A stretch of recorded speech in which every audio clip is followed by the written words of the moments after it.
আজকে আমরা চ্যাপ্টার 7 সম্পাদ্য 2 করব। দেখো সম্পাদ্য 2তে একটা ভূমি ধরে নিয়েছি 5 সেন্টিমিটার, ভূমি সংলগ্ন একটা কোণ আছে 45 ডিগ্রি, অন্তর ডি সমান 1 সেন্টিমিটার, দুই বাহুর অন্তর, ত্রিভুজটা আঁকতে হবে। তাহলে মাপ অনুযায়ী আমরা তথ্যগুলো নিয়ে নিয়েছি এ ডি এবং এক্স। এখন ত্রিভুজটা আঁকাতে হলে আমাদের যে কাজটা করতে হবে, প্রথম হচ্ছে যে কোনো একটা রশ্মি নিব। আচ্ছা, যে কোনো একটা রশ্মি নাও।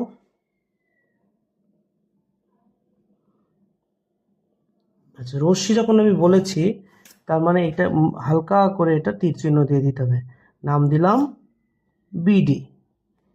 এখন এর পরিচয় কি, ভূমি সংলগ্ন মানে ভূমি দেওয়া আছে এটা এ, তো আমি ভূমি সমান করে ভূমিতে কেটে নিব। এই যে আমরা কিন্তু এখানে এ সমান কাটবো, এ সমান কেটে নিলাম।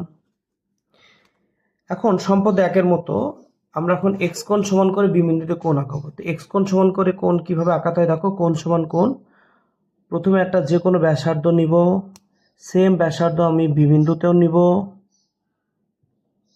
সেম ব্যাসার্ধ নিলাম।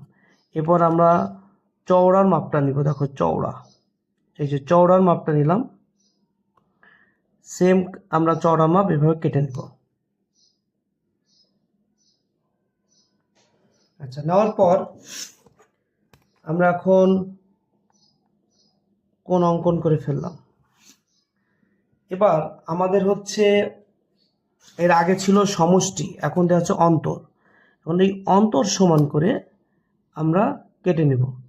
এখানে আমাদের একটা যেটা কাজ হয়েছে দেখো, একদম কোণ সমান কোণ হয়ে গেছে। এখানে আমাদের যে কাজটা করতে হতো সেটা হলো আরো ছোট করে নিলে হয়তো কোণটা, তাহলে ভালো হতো। তো যেহেতু এখানে মিলে গেছে তোমরা একটু ছোট করে নিবা। আমি এখানে দিলাম, কোণ সমান মিলে গেল। যদি মিলে যায় সমস্যা নেই, তবে তোমরা চেষ্টা করবা কোণটা একটু ছোট করে নিতে।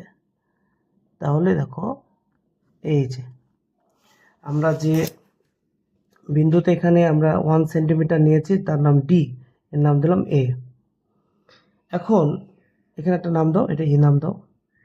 এখন এ বিন্দুতে যে কোণটা উৎপন্ন হয়েছে, এই কোণটা, এখানে যে কোণটা উৎপন্ন হয়েছে এই কোণটা আমরা এখানে একটা নাম দিই, তাহলে বলতে সুবিধা হবে, সি নাম দিলাম।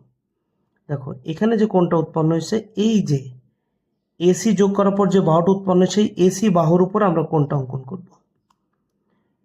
এরপর আমরা চওড়ার মাপ নিব, এই যে চওড়ার মাপ নেওয়ার পর এটা আমরা যে যোগ করে দিব, যোগ করে দেওয়ার পর বি কে নাম দাও এফ বিন্দুতে ছেদ করে, তাহলে এফ পি সি নির্ণয় ত্রিভুজ। আশা করি বুঝতে পারছো।